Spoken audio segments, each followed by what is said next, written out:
here goes again. This is not my first attempt at making this video. Cats. I'm sure many of you hear me when I say that. But my cat jumped up. I tried to lift her down quietly, but she took the computer with her. And so I begin again. The unforeseen consequences of having to work from home. Oh my God. Okay, here I go, repeating myself about the consumerism in the end of the 14th century. Long story short, if you survived all of this, things are probably going to get better for you, even if you were an ordinary person. The huge death rate of ordinary people, including the poor, meant that there was a huge labour shortage. If you were an agricultural labourer, say, and there were 10 of you and you each charged a shilling, but the other 9 guys die and it's just you, well, then you can charge pretty much whatever you want or can get out of your lord, because what's he going to do? He can't take his business elsewhere. The governments do respond by trying to introduce new laws to restrict how much income different groups of people could charge. But it's arguable how well it worked. Ultimately, lords had to pay more to their peasants, to their workers, in order to keep them. The guilds, likewise, had to stop being so snooty. They had to let new, younger men in and relax their rules. Up until this point, the guilds have been urban-based. They were the associations of craftsmen and artisans and merchants. And they were very socially exclusive because they weren't like a trade union or anything like that. They were trying to control conditions to make it as good for them, the head honchos, and keep all the other people underpaid, make sure that they were the ones getting the good incomes. So it meant that they were really exclusive. They didn't let anybody in. Really, the only way you would get in to a guild would be if you were had family connections. But they're urban. A lot of them are dead by the end of the 14th century. They had to let peasants in, whereas they'd never had before. What this means is that there's a lot more upwards mobility by the end of the 14th century. Previously, poor people found wealth they'd never had before. What happens when people get money? Same throughout human history. You want to treat yourself. They went shopping. They bought themselves luxury goods, manufactured goods. They spent the money on themselves. This leads to more laws, this time the sumptuary laws. These laws were to make sure that people could be distinguished, their class distinguished visually. The lords did not like the fact that the peasants could now suddenly afford to dress like a lord and look rich. They're like, no, you cannot wear silk. You must dress according to your rank. And this has led to the proposition by some historians that the period after the Black Death was a golden age for peasants and women. We find women marrying later than ever before, increasing numbers of younger women moving to the cities where they'd work for a few years as a servant, get themselves a bit of extra cash. Fertility took a long time for the population to recover after the Black Death. Fertility is prized. This picture on the right is the Arnulfini portrait from the mid-15th century. I didn't put it here because, it's a pregnant man and woman. She's not actually pregnant. That's just the style of her dress. She wants to look like she's pregnant in her dress because she's showing off how rich she is and she's able to afford so much material. It looks like she's pregnant. I want you to just sit and have a look at this picture for a minute. And then I'm going to ask you, what do you see in this picture that shows them showing off their newfound wealth? They're an Italian couple, they're newlyweds, they're from the middle of the 15th century, but they live in Flanders, so he is a merchant. So he is commissioned this painting to show off. So I want you to have a good look at it. It's a very famous painting and see what you can see that them showing off how rich they are and important they are. What happened in the last video was France had won the 100 Years' War. And as I said, this was in the short term not great for France because it was fought on French turf. In the long term, though, France was starting to recover. But the Black Death, combined with ongoing war, meant that political instability in France was very, very common. we're going to see that the same kind of thing existed in England. But throughout the 14th and 15th centuries, all of these massive crises had led to the breakdown of social structures, particularly demands for lower taxes, which led to peasant uprising. The best known in England, we'll come to after the French ones, called the Peasants' Revolt, was led by Wat Tyler and John Ball. In France, it's known as the Jacquerie. So the Jacquerie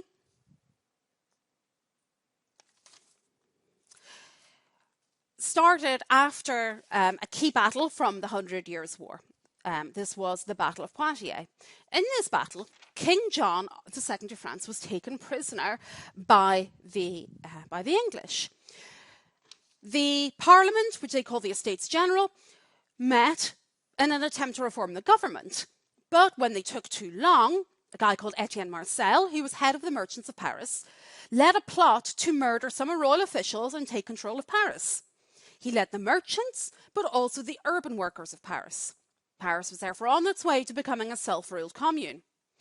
Meanwhile, outside Paris in 1358, a peasant movement formed. And this was in response to all these pressures from these armies traipsing around their lands. The other thing they were opposing were taxes. A new tax had been formed called the taille. This was a tax on households.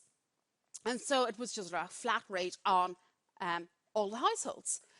This peasant movement was nicknamed the Jacquerie by dismissive chroniclers, probably because they were being mean about their leader, who was a guy called Jacques Bonhomme.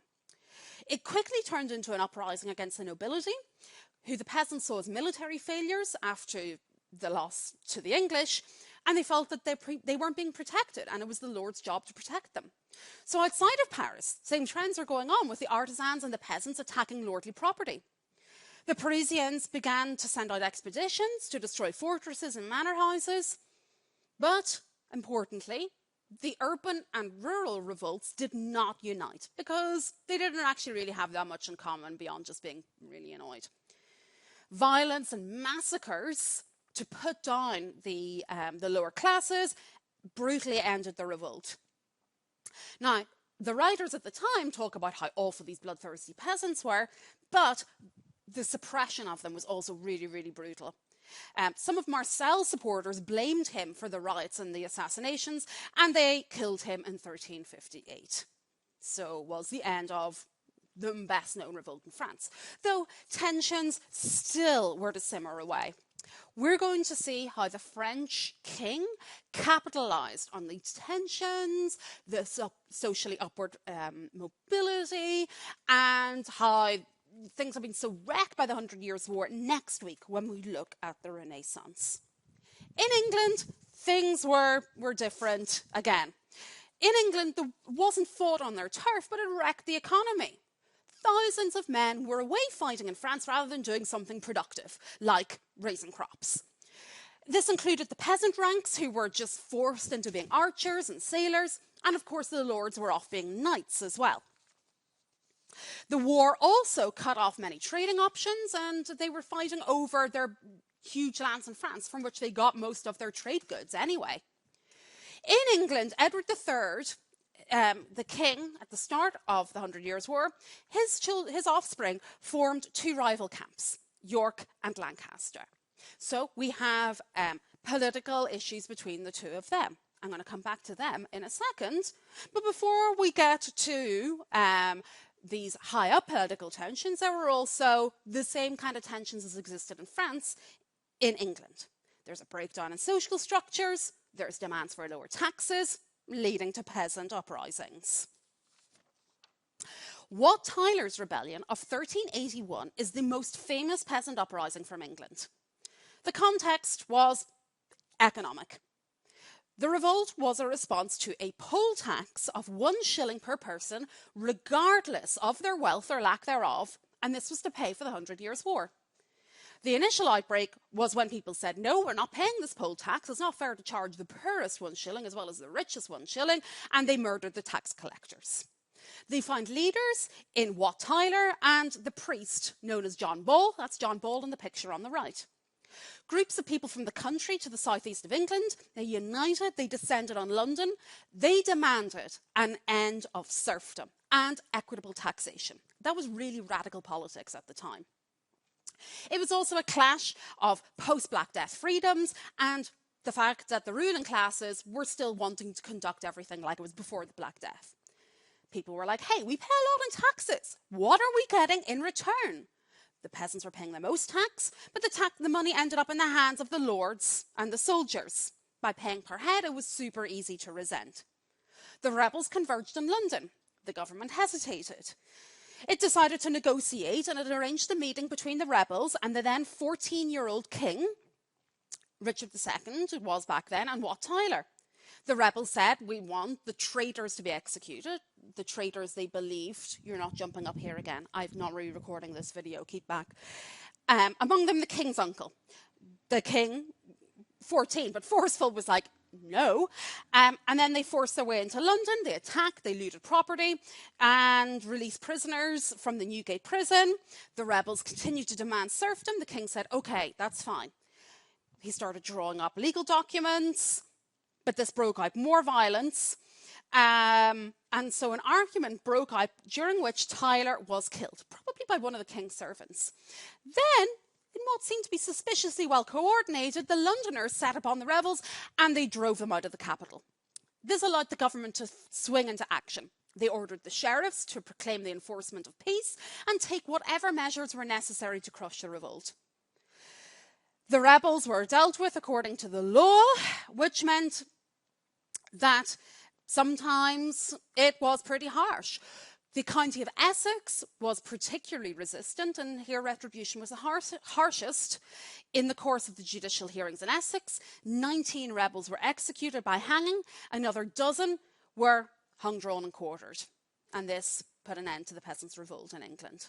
So although Wat was killed and the people were dispersed, they did actually get their demand. It really was the end of serfdom in England.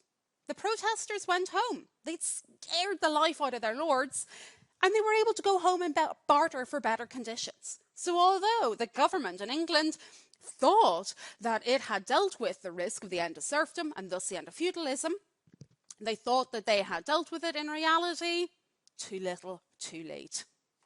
Things are going to get worse in England with the continued tensions between York and Lancaster.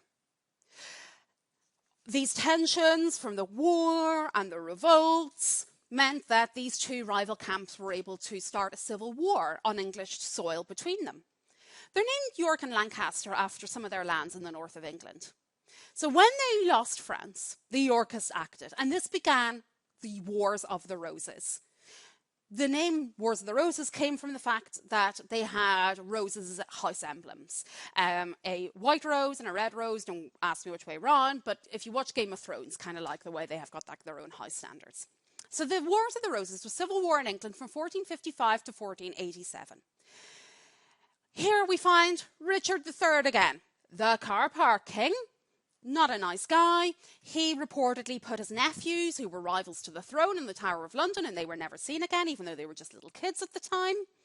Richard was ultimately killed in battle. The final battle of the Wars of the Roses, the Battle of Bosworth Field. As king, Richard III was killed in battle, and this allowed his last remaining rival, King Henry VII, to come to the throne. He had just been Henry Tudor, though. That name's ringing a bell. He is the beginning of the Tudor dynasty of England. Not Henry VIII, who had all the wives. This is his dad, King Henry VII. We've heard about the discovery of Richard III, so the next thing for you to look at is have a look at the webpage about the discovery more, particularly the injuries that led them to know that it was Richard III killed in battle. In particular, I've put a link to the video clip on YouTube, which explains all the wounds that are on Richard's body. So, nice grim note for us this week. But do link us through to next week by posting something you see that shows the Arnulfines showing off how rich and important they are.